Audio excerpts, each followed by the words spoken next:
29.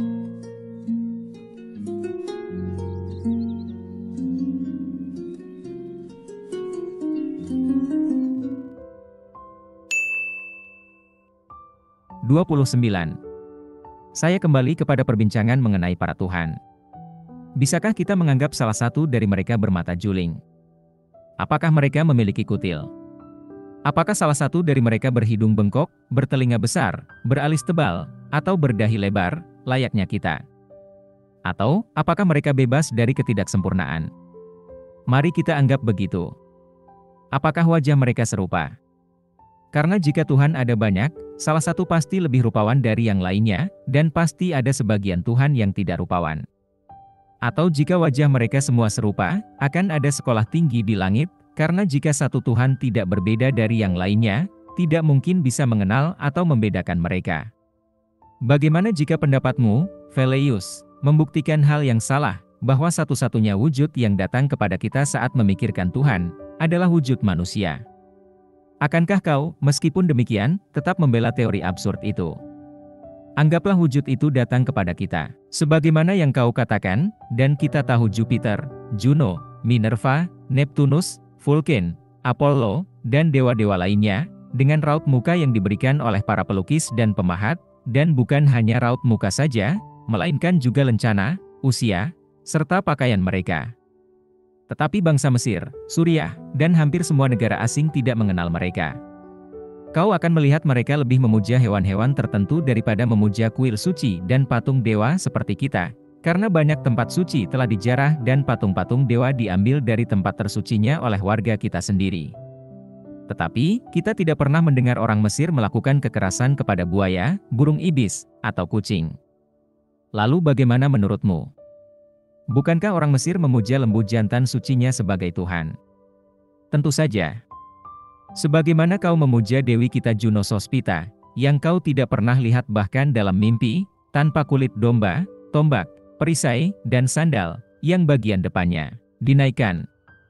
Tetapi Juno dari Argos Yunani dan Juno, versi Roma, tidak digambarkan seperti ini. Sehingga bangsa Yunani, bangsa Lanuvinia, dan kita memiliki gambaran wujud-wujud Juno yang berbeda. Jupiter Capitoline kita juga tidak sama dengan Jupiter Ammon dari Afrika. 30.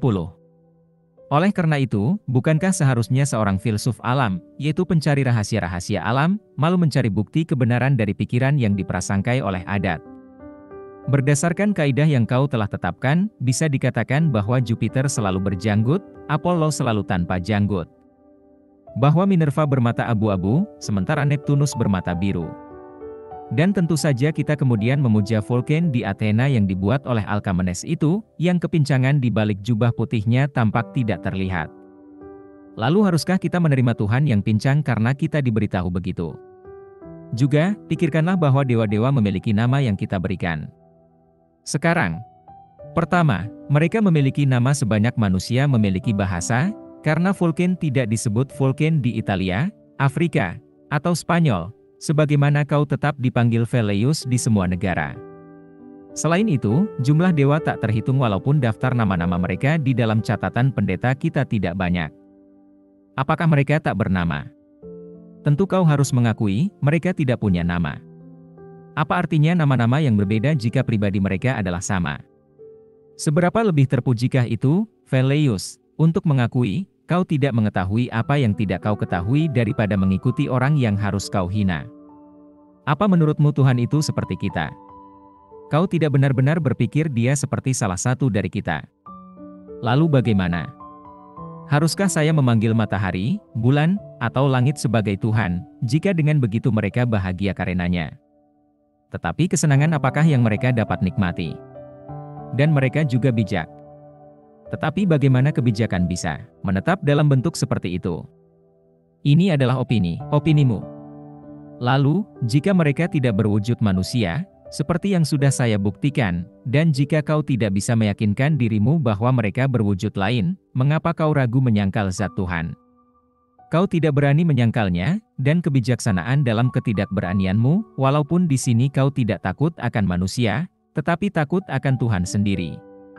Saya telah mengetahui para Epikurian yang memuja setiap patung dewa yang kecil, walaupun saya mempersepsikannya sebagai ide dari sebagian Epikuros, dengan rasa takut menyinggung kaum Athena, yang mengatakan mempercaya Tuhan namun pada kenyataannya menyingkirkan Tuhan.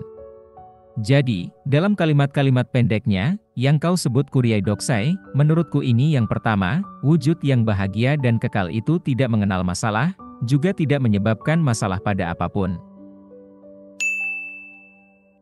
31.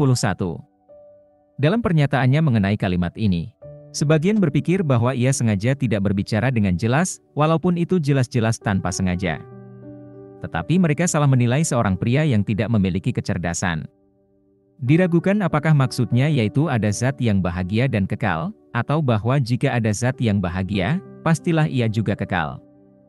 Mereka tidak mengira bahwa Epikuros berbicara secara ambigu di sini. Tetapi di banyak kesempatan lain, ia dan Metrodorus menjelaskannya sejelas yang kau lakukan. Tetapi, dia percaya Tuhan itu ada. Saya juga belum pernah melihat orang yang luar biasa ketakutan akan apa yang, menurutnya, tidak perlu ditakutkan, yaitu kematian dan Tuhan. Dengan ketakutan yang tidak begitu menggelisahkan bagi kebanyakan orang, tetapi ia mengatakan bahwa pikiran semua manusia dikalahkan. Banyak manusia yang melakukan perampokan dengan konsekuensi kematian di hadapan mereka, sementara manusia lainnya menjarah tempat-tempat ibadah.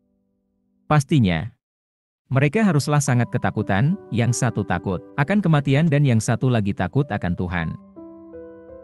Tetapi, karena kau benar-benar tidak berani, karena sekarang saya akan mengarahkan diri ke Epikuros sendiri, menyangkal keberadaan Tuhan, maka apa yang menghalangimu dari menganggap matahari, bumi, dan beberapa pikiran abadi sebagai Tuhan?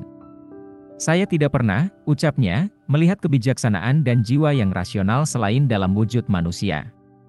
Apa kau pernah mengamati apapun seperti matahari, bulan, atau kelima planet yang bergerak? Matahari, dengan melintasi edarannya dalam 2 titik tertinggi dalam satu putaran, menyelesaikan revolusi tahunannya. Bulan, yang memperoleh cahaya dari matahari, menyelesaikan edarannya dalam waktu 1 bulan. Kelima planet dalam orbit yang sama, sebagian lebih dekat, sebagian lainnya lebih jauh dari bumi, memulai edarannya bersama-sama, dan menyelesaikannya dalam waktu yang berbeda-beda. Apa kau pernah mengamati hal seperti ini, Epikuros? Sehingga, menurutmu, tidak ada yang namanya matahari, bulan, atau bintang, karena tidak ada sesuatu yang selain yang dapat kita lihat atau dapat kita sentuh. Pernahkah kau melihat Tuhan? Mengapa kau percaya Dia ada? Jika doktrin ini benar adanya, maka kita harus menolak semua yang diceritakan oleh sejarah dan yang ditemukan oleh akal. Maka orang-orang yang tinggal di pulau tidak boleh meyakini ada sesuatu seperti laut.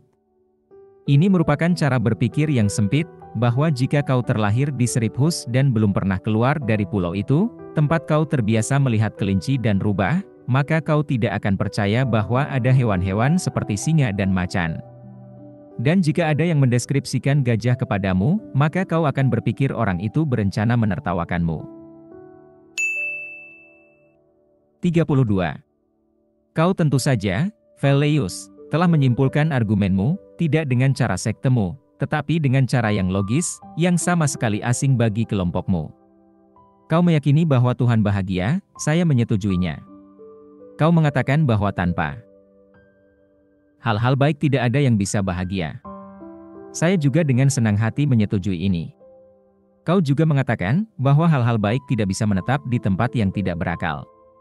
Saya sangat menyetujui itu. Kau juga menambahkan bahwa akal tidak bisa ada kecuali dalam wujud manusia.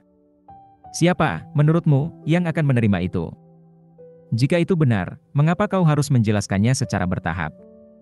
Dan untuk tujuan apa? Kau bisa menjawabnya dengan hakmu sendiri. Saya menerima tahapan dari kebahagiaan ke hal-hal baik, dan dari hal-hal baik ke akal. Tetapi bagaimana kau bisa menjelaskan tahapan dari akal ke wujud manusia? Di sini, kau bukan mundur 1 langkah, melainkan melonjak jauh.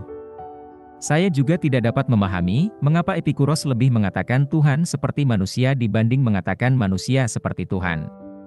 Kau bertanya apa bedanya, karena, katamu, jika ini seperti itu seperti ini. Saya menerima hal itu. Tetapi maksud saya, bahwa Tuhan tidak mungkin berwujud seperti manusia, karena Tuhan selalu ada dan tidak pernah memiliki permulaan. Jika Tuhan hidup abadi, sedangkan manusia memiliki permulaan, maka wujud itu, yang dimiliki Tuhan yang kekal, pasti telah ada sebelum ada manusia. Karenanya, Tuhan tidak bisa dikatakan berwujud manusia, tetapi wujud kitalah yang seperti Tuhan. Namun, biarkan ini seperti yang kau kehendaki. Sekarang saya mempertanyakan bagaimana nasib baik yang luar biasa ini terjadi.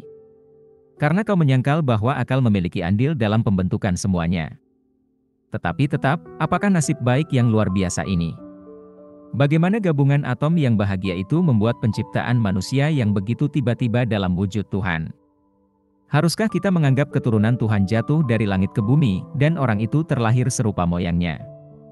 Saya harap kau akan menyatakannya, karena saya tidak mau mengakui kekerabatan saya dengan Tuhan.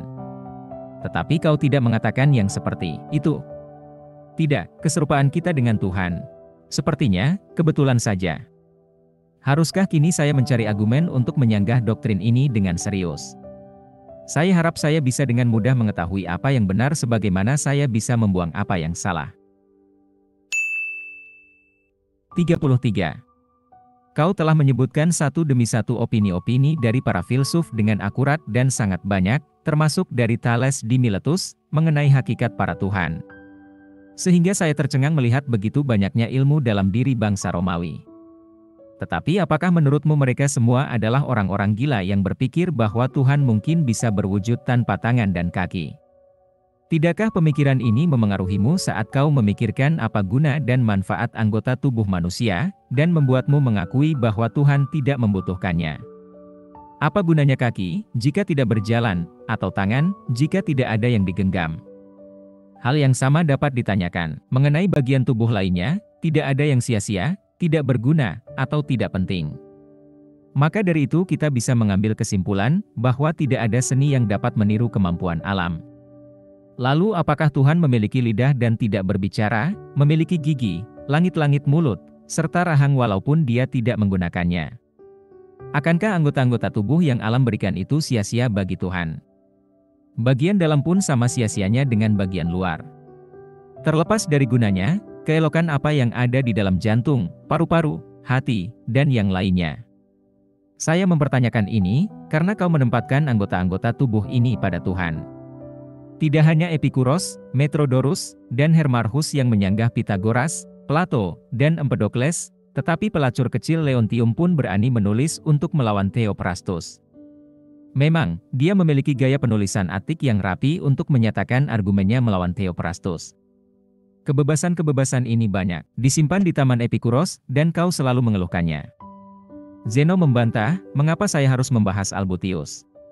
Tidak ada yang mengalahkan kebaikan dan kesopanan Phaedrus, tetapi ungkapan tajam akan membuatnya marah. Epikuros menyerang Aristoteles dengan keji. Dia memfitnah Phaedo, pengikut Sokrates. Dia menyerang Timokrates, saudara laki-laki dari Metrodorus, teman dekatnya, dalam keseluruhan jilid bukunya.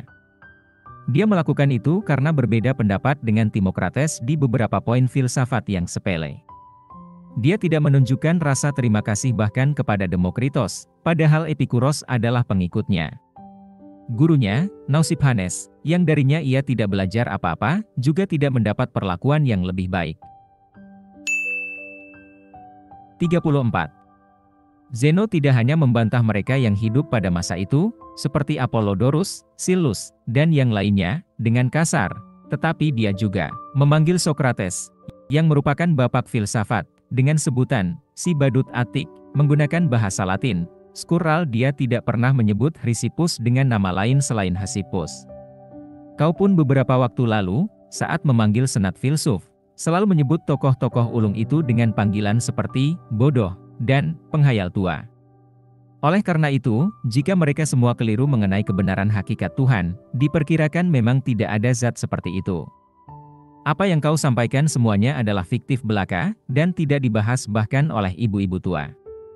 Karena kau tampak tidak mengetahui sedikit pun tanggung jawab apa yang kau tarik pada dirimu, jika kau harus mengajak kami mengakui bahwa Tuhan dan manusia berwujud sama.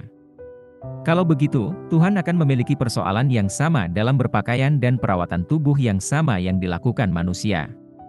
Dia pasti berjalan, berlari, berbaring, bersandar, duduk, memegang, serta mampu berbicara dan bercakap-cakap. Kau tidak perlu diberi tahu konsekuensi membagi Tuhan menjadi laki-laki dan perempuan. Saya tidak bisa cukup takjub bagaimana ketuamu ini mengakui opini-opini aneh ini. Tetapi kau terus-terusan menuntut kepastian prinsip ini, bahwa Tuhan bahagia serta kekal. Anggaplah dia begitu, akankah kebahagiaannya berkurang jika dia tidak memiliki dua kaki? Atau tidak bisakah Yatita atau Beatitude, kebahagiaan, apapun namanya, keduanya merupakan istilah kasar tetapi kita harus menggunakan kata-kata yang lebih halus, ada di dalam matahari ini. Atau di dalam bumi ini, atau di dalam pikiran abadi yang bukan berbentuk manusia atau tubuh. Kau membantah, bahwa kau tidak pernah melihat kebahagiaan di dalam matahari atau bumi. Lalu apa? Apa kau pernah melihat dunia yang lain selain ini? Kau akan mengatakan tidak. Lalu mengapa kau berani menyatakan bahwa tidak hanya ada 6.000 dunia, tetapi tak terhingga? Akal mengatakan begitu. Apakah akal tidak mengatakan juga bahwa, seperti dalam pertanyaan-pertanyaan kita, mengenai zat yang paling unggul, kita tidak menemukan apa-apa selain Tuhan bahagia dan pikiran Tuhan lebih unggul dari kita. Dan sebagaimana pikiran, tubuhnya juga lebih unggul. Lalu mengapa kita harus berwujud serupa padahal kita lebih rendah dalam segala aspek? Sifat-sifat manusialah yang lebih mendekati keserupaan dengan Tuhan dibanding wujudnya. 35. Kembali kepada subjek yang saya bahas tadi. Apa yang lebih kekanak-kanakan dari menyatakan bahwa tidak ada makhluk di dalam Laut Merah atau di India? Penanya yang paling penasaran pun belum sampai pada pengetahuan mengenai semua makhluk. Dan haruskah kita menyangkal keberadaan makhluk-makhluk itu hanya karena kita tidak pernah melihatnya? Argumen keserupaan yang sangat kau senangi itu tidak ada tujuannya. Tidakkah seekor anjing seperti seekor serigala? Dan, seperti yang Ennius katakan, kera, binatang yang menjijikan. Betapa mirip dengan manusia. Tetapi hakikat keduanya berbeda. Tidak ada binatang yang lebih cerdas dari gajah, pun di mana kau bisa menemukan hewan yang berukuran lebih besar. Saya di sini membicarakan hewan. Tetapi di antara manusia, tidakkah kita melihat perbedaan sikap pribadi sangat serupa dan kesamaan sikap pribadi tidak serupa? Jika argumen semacam ini sudah diakui, Velleius, maka amati kemana ini akan menuju.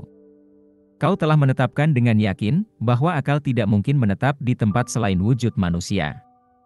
Orang lain mungkin menyetujui bahwa akal tidak bisa ada dimanapun selain pada makhluk yang hidup di bumi, di dalam suatu makhluk yang terlahir, tumbuh besar dan belajar, yang terdiri dari jiwa serta tubuh yang lemah dan rapuh. Singkatnya, di dalam tubuh manusia yang hidup. Tetapi jika kau menampik opini-opini itu, mengapa kau harus terganggu oleh sesosok wujud tunggal ini? Kau mempersepsikan bahwa manusia memiliki akal dan kecerdasan, dengan segala kelemahan-kelemahan yang telah saya sebutkan. Tetapi kau mengatakan kau tetap mengenal Tuhan meski akal dan kecerdasan ini diambil jika ciri-cirinya tetap sama. Ini tidak sedang dibahas dengan penuh perhatian, melainkan secara kebetulan. Karena memang kau tidak berpikir betapa apapun yang tidak berguna lagi sia-sia adalah beban, tidak hanya pada manusia, tetapi pada pohon pun demikian. Betapa repotnya memiliki terlalu banyak jari. Dan mengapa begitu? Karena kelima jari tidak membutuhkan tambahan lainnya, baik untuk digunakan maupun sebagai penghias. Tetapi Tuhanmu bukan hanya memiliki kelebihan jari, melainkan juga kepala, leher, bahu, rusuk, perut, punggung, paha, tangan, kaki, juga betis. Apakah ini semua diperlukan untuk kekekalan? Apakah ini mendukung kehidupan Tuhan? Apakah wajahnya sendiri berguna? Ada yang mengatakan demikian juga mengenai otak, jantung, paru-paru, dan hati, karena semua ini merupakan tempat kehidupan. Rupa wajah tidak berpengaruh apa-apa pada daya tahan hidup.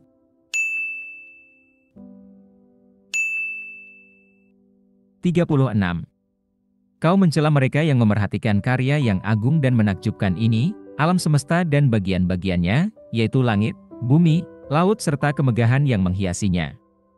Kau mencela yang merenungkan matahari, bulan, dan bintang. Kau mencela yang mengamati kesempurnaan serta perubahan-perubahan musim, juga pergantian waktu, yang dari sini disimpulkan bahwa pasti ada sesosok agung yang bermula membuat, menggerakkan, mengarahkan, dan memerintah semuanya. Anggaplah mereka salah dalam pemikirannya, namun saya mengerti maksud mereka. Tetapi karya agung dan hebat apakah itu yang membuatmu berpikir itu semua diciptakan oleh pikiran yang hebat, dan menyimpulkan adanya Tuhan? Saya memiliki, katamu, pengetahuan pasti mengenai Tuhan yang tertanam di dalam pikiran saya. Mengenai Jupiter berjanggut, saya rasa, dan Minerva berhelm. Tetapi apakah kau benar-benar membayangkan mereka seperti itu? Seberapa lebih baikkah gagasan dari orang awam, yang tidak hanya meyakini Tuhan memiliki anggota tubuh seperti kita, tetapi juga bahwa Tuhan menggunakannya. Mereka juga memberi Tuhan busur dan panah, tombak, perisai, trisula, dan petir. Dan walaupun mereka tidak melihat tindakan Tuhan, mereka tidak bisa mengakui ide bahwa Tuhan tidak melakukan apa-apa. Bangsa Mesir, yang sangat diejek, tidak memiliki hewan suci, kecuali untuk sesuatu yang bisa mereka manfaatkan. Ibis, seekor burung yang sangat tinggi, dengan kaki yang kuat dan paruh panjang seperti tanduk, menghancurkan ular dalam jumlah yang sangat banyak. Burung-burung ini menjaga Mesir dari penyakit-penyakit mewabah, dengan cara membunuh dan memakan ular-ular bersayap yang berterbangan dibawa oleh angin barat daya dari gurun pasir Libya. Burung-burung tersebut mencegah penyakit karena gigitan ular pada saat hidup, atau dari infeksi jika ular itu telah mati. Saya bisa membahas manfaat dari ichneumon, semacam serangga mirip tawon dengan antena panjang, buaya, serta kucing, tetapi saya tidak mau bertele-tele. Jadi, saya akan menyimpulkan dengan mengamati, bahwa bangsa Mesir itu memuja hewan karena manfaat yang mereka terima dari hewan-hewan itu. Sedangkan Tuhanmu bukan hanya tidak memberi manfaat apapun, ia juga diam saja, dan tidak melakukan tindakan apapun. 37. Mereka tidak melakukan apa-apa, kata Epikuros. Gurumu itu benar-benar, seperti anak malas, berpikir tidak ada yang lebih baik dari tidak melakukan apa-apa. Bahkan anak-anak pun, saat sedang liburan, menyenangkan diri dengan kegiatan olahraga. Tetapi kita akan menganggap Tuhan dalam keadaan diam, sehingga jika dia harus bergerak kita mungkin khawatir dia tidak lagi bahagia. Doktrin ini melepaskan Tuhan dari gerakan dan pekerjaan, juga mendorong manusia untuk menjadi malas, karena dengan ini mereka diajarkan untuk meyakini bahwa kegiatan tidak berhubungan dengan kebahagiaan Tuhan. Tetapi biarlah ini seperti yang kau mau, bahwa Tuhan berada dalam wujud dan citra seorang manusia. Di manakah tempat tinggalnya? Di manakah habitatnya? Di manakah dia bisa ditemukan? Apakah tujuan hidupnya? Dan apa yang membentuk kebahagiaan yang kau nyatakan dia nikmati? Karena suatu zat yang bahagia pasti menggunakan dan menikmati apa yang dimilikinya. Dan mengenai tempat, bahkan unsur-unsur yang tidak hidup pun memiliki kedudukan istimewanya sendiri, bahwa bumi berada di paling bawah, lalu air berada di atas bumi, udara berada di atas air, dan api memiliki tempat yang paling tinggi di langit. Sebagian makhluk berada di tanah, sebagian di air, dan sebagian dari makhluk-makhluk amfibi tinggal di keduanya. Ada juga sebagian makhluk yang diakini tercipta dari api yang sering terlihat melesat di dalam perapian yang menyala-nyala. Maka saya bertanya kepadamu. Pertama, di mana tempat tinggal Tuhanmu? Kedua, alasan apa yang membuatnya bergerak dari tempatnya, jika dia memang pernah bergerak? Dan terakhir, karena sudah menjadi ciri khas makhluk hidup untuk mencari sesuatu yang cocok dengan hakikatnya, apa yang dia cari, dan untuk tujuan apa dia menggunakan aktivitas pikiran dan akalnya. Singkatnya, bagaimana dia berbahagia? Sekekal apa? Poin manapun yang kau bahas, saya khawatir penjelasanmu akan lemah. Karena tidak pernah ada akhir yang tepat untuk pemikiran yang berjalan di atas pondasi yang salah. Karena kau juga menyatakan, bahwa wujud Tuhan dapat diterima oleh pikiran, tetapi tidak oleh indera, yang tidak padat, dan jumlahnya tidak tetap. Bahwa wujud itu akan dipahami melalui keserupaan dan peralihan di hadapan kita, dan bahwa citra-citra yang sama terus-menerus mengalir dari atom-atom yang tak terhitung banyaknya yang pikiran-pikiran kita perhatikan. Sehingga dari situ kita menyimpulkan bahwa Tuhan bahagia dan kekal. 38. Apakah, dengan nama Tuhan-Tuhan yang sedang kita perdebatkan itu, maksud dari semua ini? Karena jika mereka hanya ada dalam pikiran, dan tidak memiliki rupa atau kepadatan, apa perbedaan antara memikirkan hipokentaur, makhluk mitologi yang digambarkan tubuh bagian atasnya seperti manusia dan tubuh bawahnya seperti kuda, dengan memikirkan Tuhan. Filsuf-filsuf lain menyebut setiap pembentukan pikiran sebagai gerakan yang sia-sia. Tetapi kau menyebutnya pendekatan dan penerimaan citra ke dalam pikiran. Jadi, saat saya membayangkan saya melihat Tiberius Gracchus berpidato di depan orang-orang di Kapitol, kuil Romawi kuno yang didedikasikan untuk Jupiter, Juno, dan Minerva, dan mengumpulkan hak pilih mereka untuk Marcus Octavius, saya menyebutnya gerakan pikiran yang sia-sia. Sedangkan kau mengatakan bahwa citra Gracchus dan Octavius nyata adanya, yang hanya disampaikan kepada pikiran saya saat mereka telah tiba di Kapitol. Kasusnya sama, kau mengatakan, mengenai Tuhan, dengan bayangannya yang selalu mengenai pikiran, bisa dengan jelas dipahami bahwa Tuhan bahagia dan kekal. Biarlah kita anggap bahwa ada citra-citra yang mengenai pikiran, tetapi hanya suatu wujud tertentu yang ditunjukkan kepada kita. Lalu mengapa wujud itu harus dinyatakan bahagia? Mengapa abadi? Tetapi citra-citra apakah yang kau bicarakan, atau dari mana asal mereka? Ide yang tidak masuk akal ini dimulai oleh Demokritos, tetapi dia dicela banyak orang. Kau juga tidak bisa mengambil kesimpulan apapun dari itu, keseluruhan sistemnya lemah dan tidak sempurna. Karena apa yang lebih mustahil dari bahwa citra-citra Homer, Archilochus, Romulus, Numa, Pythagoras, dan Plato harus masuk ke pikiran saya, tetapi tidak dalam bentuk mereka yang sebenarnya. Lalu, bagaimana mereka bisa menjadi orang-orang itu? Dan citra-citra milik siapakah mereka? Aristoteles mengatakan bahwa tidak pernah ada orang semacam Orpheus si penyair. Dan dikisahkan bahwa syair yang berjudul Orphik merupakan penemuan Cercops, seorang Pythagorean. Tetapi Orpheus, yang menurutmu adalah citra dari Cercops, sering muncul di pikiran saya. Apa alasannya sehingga kita bisa membayangkan sesosok yang berbeda dari satu orang yang sama? Mengapa kita membayangkan sesuatu yang tidak pernah ada dan tidak pernah bisa ada, seperti Skylla dan Himaira? Mengapa kita membangun ide mengenai manusia, negara, dan kota-kota yang tidak pernah kita lihat? Bagaimana tepatnya saat pertama kali saya membentuk citra mereka di pikiran saya? Bagaimana mereka datang pada saya, bahkan saat saya tidur, tanpa dipanggil atau dicari? 39. Kesemuanya ini, Velleius, adalah konyol. Kau tidak hanya menanamkan citra-citra itu di matamu, tetapi di pikiran kami juga. Kau tidak peduli omong kosong yang kau bahas. Tetapi ada, kau mengatakan, suatu arus fenomena dalam kelompok yang besar yang terus-menerus berlalu di hadapan kita sehingga setidaknya satu fenomena harus terlihat. Saya seharusnya merasa malu akan ketidakmampuan saya memahami ini. Apakah kau, yang menyatakannya, dapat memahaminya sendiri? Karena bagaimana kau membuktikan bahwa citra-citra ini terus mengalir tanpa jeda? Atau, jika ada jeda, tetap, bagaimana kau membuktikan mereka abadi? Kau mengatakan ada cadangan atom tak terhingga yang jumlahnya konstan. Tetapi, untuk alasan itu, haruskah mereka kekal? Untuk menghindari ini, dengan menggunakan teori keseimbangan, jika kau tidak keberatan, saya akan menyebutnya isonomia. Kau mengatakan bahwa jika ada makhluk yang tidak abadi, pasti ada juga yang abadi. Dengan logika yang sama, jika manusia tidak abadi, sebagian manusia pasti ada yang abadi. Jika manusia lahir di bumi, sebagian manusia pasti lahir di air. Dan jika ada perkara yang merusak, pasti ada juga perkara yang memelihara. Walaupun yang kau katakan itu benar, tetapi biarkan perkara-perkara itu memelihara hal-hal yang memiliki keberadaan, dan saya pikir Tuhan-Tuhanmu tidak memilikinya. Tetapi bagaimana segala sesuatu ini terbentuk dari sel-sel atom? Jika atom-atom itu ada, padahal tidak ada, mereka mungkin saling berdesakan dan berbaur bersama dalam gerakannya, tetapi mereka tidak pernah bisa memberi wujud, bentuk, warna, atau kehidupan.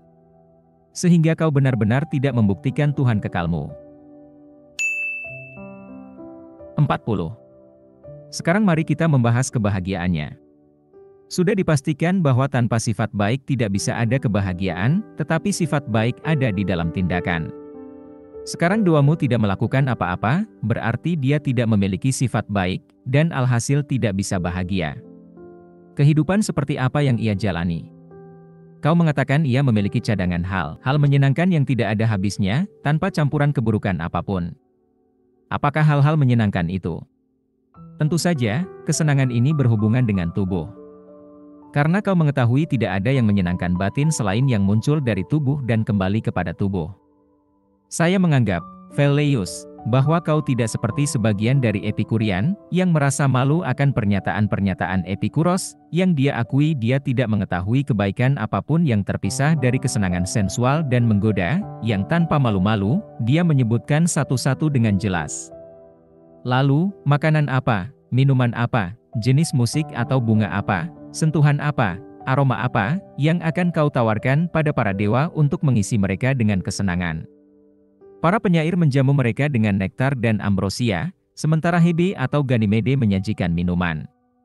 Tetapi apakah, Epikuros, yang kau lakukan untuk mereka? Karena saya tidak melihat dari mana doamu akan mendapatkan hal-hal itu, atau bagaimana dia bisa menggunakannya. Oleh karena itu zat manusia lebih memiliki kuasa untuk kehidupan yang bahagia daripada zat Tuhan, karena manusia menikmati berbagai jenis kesenangan, tetapi kau melihat kesenangan-kesenangan itu sebagai kesenangan yang sepele, yang menyentuh indera dengan rangsangan, seperti yang disebut Epikuros. Di mana akhir dari ketidakpentingan ini? Bahkan Philo, yang mengikuti akademi, tidak tahan mendengar kesenangan yang lembut dan menggairahkan dihina oleh Epikurian. Dengan menggunakan daya ingatnya yang mengagumkan, dia mengulang kalimat-kalimat Epikuros dengan kata-kata yang sama persis sebagaimana yang tertulis. Dia juga mengutip sangat banyak, yang lebih kasar, dari Metrodorus, kawan bijaksana Epikuros, yang menyalahkan saudara laki-lakinya Timokrates karena tidak mau mengakui bahwa segala sesuatu yang berhubungan dengan kehidupan yang bahagia diukur oleh perut. Dia juga tidak hanya sekali mengatakan ini, tetapi sering. Kau mengakui apa yang saya katakan, saya tahu, karena kau tahu itu benar. Saya dapat menulis buku, jika kau mau menyangkalnya, tetapi saya tidak sedang menyalahkanmu yang menghubungkan segala hal sebagai standar kesenangan, itu masalah yang berbeda. Yang sekarang saya tunjukkan adalah, bahwa dewa-dewamu miskin akan kesenangan, dan dengan demikian, menurut cara berpikirmu sendiri, mereka tidak bahagia. 41. Tetapi mereka bebas dari rasa sakit. Apakah itu cukup bagus bagi zat yang seharusnya menikmati semua hal-hal menyenangkan dan kebahagiaan yang paling tinggi? Dewa, kata mereka, terus-menerus memikirkan kebahagiaannya sendiri, karena dia tidak memiliki ide lain untuk mengisi pikirannya. Coba bayangkan akan menjadi sosok apa dewa, jika di sepanjang keabadian dia hanya memikirkan, ini sangat baik bagi saya, dan saya bahagia. Saya juga tidak paham mengapa Tuhan yang bahagia ini tidak takut akan kehancuran, karena, tanpa jeda sedikit pun, dia digerakkan dan digoncangkan oleh serbuan atom-atom yang abadi, dan citra-citra yang terus-menerus keluar darinya. Jadi, Tuhanmu tidak bahagia serta tidak abadi. Epikuros, sepertinya, telah menulis buku mengenai kesucian dan ketakwaan terhadap Tuhan. Tetapi bagaimana dia membahas subjek-subjek ini? Kau akan mengatakan bahwa kau sedang mendengarkan Coruncanius atau Scaevola, sang kepala pendeta, dan bukan mendengarkan seseorang yang mencabik semua agama, dan yang meruntuhkan kuil-kuil dan altar-altar dewa-dewa yang kekal. Memang tidak dengan tangan, seperti Xerxes, melainkan dengan argumen. Atas alasan apa, kau mengatakan bahwa manusia harus menyembah Tuhan, sementara Tuhan tidak hanya tidak menghargai manusia, tetapi juga benar-benar masa bodoh akan segalanya, dan sama sekali tidak melakukan apapun. Namun Tuhan, menurutmu, merupakan zat yang agung dan mulia yang dipuja orang-orang bijak yang terpengaruh oleh keagungan mereka. Mungkinkah ada keagungan dan kemuliaan di dalam zat yang hanya memikirkan kebahagiaannya sendiri dan tidak akan, serta tidak pernah melakukan apapun? Selain itu, ketakwaan apa yang diberikan kepada zat yang darinya kau tidak menerima apa-apa? Atau bagaimana bisa kau, atau siapapun, berutang budi pada dia yang tidak memberikan manfaat? Karena ketakwaan hanyalah keadilan terhadap Tuhan. Tetapi keadilan apa yang ada di antara kita dan Tuhan, saat tidak ada komunikasi apapun di antara Tuhan dan manusia? Dan kesucian adalah pengetahuan mengenai cara kita menyembah. Tetapi saya tidak mengerti mengapa mereka harus disembah, jika kita tidak menerima dan tidak mengharap kebaikan apapun dari mereka. 42. Dan mengapa kita harus menyembah mereka? Karena kekaguman semata terhadap zat yang kita tidak melihat apapun yang unggul itu. Mengenai kebebasan dari tahayul, yang biasa kau sumbar. Mudah untuk bebas dari perasaan itu jika kau telah melepaskan semua keyakinan kepada kekuatan Tuhan, kecuali kau membayangkan bahwa Diagoras atau Theodorus, yang benar-benar menyangkal keberadaan Tuhan, bisa jadi mungkin mempercayai tahayul. Saya tidak menyangka, bahwa bahkan Protagoras yang meragukan apakah Tuhan itu ada atau tidak, pun bisa saja mempercayai tahayul. Opini-opini dari para filsuf ini bukan hanya merusak tahayul, yang muncul dari ketakutan yang sia-sia terhadap Tuhan, tetapi merusak agama juga, yang terdapat di dalam pemujaan alim terhadap Tuhan. Bagaimana menurut kalian tentang mereka yang menyatakan bahwa seluruh doktrin mengenai Tuhan yang kekal adalah penemuan dari politisi, yang tujuannya untuk menguasai bagian dari komunitas itu menggunakan agama saat argumen tidak mampu memengaruhi? Bukankah opini-opini mereka dapat memecah semua agama? Atau agama apakah yang prodikos dari Ceos tinggalkan kepada manusia, yang berpendapat bahwa segala sesuatu yang bermanfaat bagi kehidupan manusia harus dianggap Tuhan? Tidakkah juga tidak beragama mereka yang mengajarkan bahwa para dewa, yang kini merupakan objek doa-doa dan pujaan kita, adalah manusia yang gagah berani, agung, dan berkuasa yang bangkit menjadi dewa setelah mati? Ennius, yang karyanya kita terjemahkan dan ikuti lebih dari penulis-penulis lainnya, secara khusus telah mengemukakan doktrin ini, dan membahas kematian dan penguburan dewa-dewa. Maka bisakah dia dikatakan memiliki agama, yang tetap atau benar-benar merusaknya? Saya tidak akan mengatakan apa-apa mengenai kota Eleusina yang sakral dan mulia, tempat dimulainya negeri yang paling jauh, atau upacara-upacara di Samotraki, atau di Lemnos, yang secara diam-diam dilaksanakan hingga malam hari, serta dikelilingi hutan yang lebat dan teduh, yang, apabila dijelaskan dengan benar, dan berdasarkan akal, akan lebih menjelaskan hakikat, segala hal daripada pengetahuan mengenai Tuhan. 43. Bahkan manusia hebat Demokritos, yang mata airnya digunakan Epikuros untuk menyiram kebun kecilnya, terlihat bimbang saat sedang membahas hakikat Tuhan. Karena pada suatu waktu dia menyatakan adanya citra-citra yang memiliki sifat ketuhanan, yang melekat di seluruh semesta. Pada lain waktu, prinsip-prinsip serta pikiran yang terdapat di semesta adalah Tuhan. Kemudian dia menghubungkan ketuhanan kepada citra-citra yang memiliki kehidupan, baik yang bermanfaat maupun yang merugikan. Dan terakhir, dia membahas citra-citra tertentu yang luar biasa besarnya sehingga mereka melingkungi bagian luar semesta. Semua opini-opini ini lebih layak dikatakan oleh tempat kelahiran Demokritos daripada Demokritos sendiri. Karena siapa yang dapat membentuk gagasan mengenai citra-citra itu? Siapa yang dapat mengagumi mereka? Siapa yang berpikir mereka layak disembah? Tetapi Epikuros, saat ia melepaskan Tuhan dari kekuasaan berbuat baik, memusnahkan semua agama dari pikiran-pikiran manusia.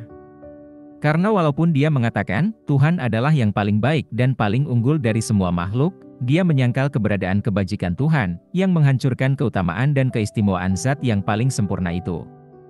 Karena apakah yang lebih baik dan lebih unggul dari kebaikan dan manfaat? Menyangkal bahwa dewa-dewa memiliki kualitas itu berarti mengatakan bahwa tidak ada satupun manusia atau dewa yang berharga bagi mereka. Bahwa para dewa tidak mengasihi juga tidak menghargai siapapun. Singkatnya, bahwa para dewa tidak hanya masa bodoh terhadap kita, tetapi juga masa bodoh terhadap sesama mereka. 44. Betapa masuk akalnya doktrin-doktrin kaum Stoik yang kau tidak setuju. Salah satu ungkapan mereka yaitu, bahwa orang baik adalah teman bagi orang baik, walaupun tidak kenal satu sama lain. Karena tidak ada yang lebih memikat dari kebaikan, dia yang memilikinya pantas dikasihi, di bagian bumi manapun dia berada. Tetapi kejahatan apa yang dibawa oleh prinsip-prinsipmu, saat kau menjadikan tindakan baik dan kebajikan tanda kebodohan? Dengan mengesampingkan kekuasaan dan hakikat Tuhan, kau berpendapat bahwa bahkan manusia, jika tidak membutuhkan pertolongan sesama, tidak akan berbuat baik atau dermawan. Tidak adakah kebaikan hati yang alami di dalam fitrah manusia yang baik? Kata cinta, yang darinya persahabatan berasal, sangat bernilai bagi manusia. Dan jika persahabatan hanya untuk menjadi pusat keuntungan kita sendiri, tanpa menghargai dia yang kita anggap teman, itu tidak bisa disebut persahabatan, melainkan semacam jual beli untuk keuntungan kita sendiri. Sama halnya seperti rerumputan, tanah, dan penggembala yang dari mereka kita mengambil manfaat. Tetapi, kebaikan hati dan persahabatan tak harap kembali. Berapa banyak lagi alasan yang harus kita miliki untuk memikirkan bahwa para dewa yang tidak menginginkan apa-apa harus saling mengasihi dan memerhatikan kita. Jika tidak begitu, mengapa kita harus menyembah atau berdoa pada mereka? Mengapa pendeta memimpin di balik altar, dan para augur, peramal Romawi kuno, yang meramal dengan memerhatikan perilaku burung, mengamati auspise, pengamatan tingkah laku burung? Mengapa kita meminta kepada Tuhan, dan mengapa kita mengajukan ikrar-ikrar kita padanya? Tetapi Epikuros, kau bilang, telah menulis buku mengenai kesucian. Pekerjaan yang tidak penting dari seorang manusia yang selera humornya tidak begitu bagus dalam bidang itu, karena dia membiarkan dirinya menulis dengan bebas tak terkendali. Karena kesucian apa yang bisa ada, jika Tuhan tidak mengurus urusan manusia? Atau bagaimana bisa zat itu disebut hidup, sementara ia tidak memerhatikan ataupun melakukan apa-apa? Maka dari itu, teman kita Posidonius telah mengamati dalam buku kelimanya, Hakikat Tuhan, bahwa Epikuros yakin Tuhan itu tidak ada, dan bahwa apa yang dia katakan tentang Tuhan yang kekal hanya untuk diterima masyarakat. Dia pasti tidak sebodoh ini untuk membayangkan bahwa Tuhan hanya memiliki penampilan luar dari makhluk hidup, tanpa kepadatan yang nyata. Bahwa dia memiliki semua anggota tubuh manusia, tanpa kemampuan untuk menggunakannya, suatu makhluk transparan, yang tidak menguntungkan dan tidak bermanfaat bagi siapapun, yang tidak memerhatikan dan tidak melakukan apapun. Tidak mungkin ada zat seperti itu di alam. Dan saat Epikuros mengatakan ini dengan terus terang, ia mengatakan mengakui adanya Tuhan, tapi kenyataannya ia menghancurkannya. Dan jika Tuhan benar-benar zat yang tidak menunjukkan kebaikan dan kebajikan kepada umat manusia, menjauhlah darinya. Karena mengapa saya harus memohonnya untuk bermurah hati? Dia tidak bermurah hati kepada siapapun, karena, seperti yang kau katakan, segala kebaikan dan kebajikannya adalah akibat dari kebodohan.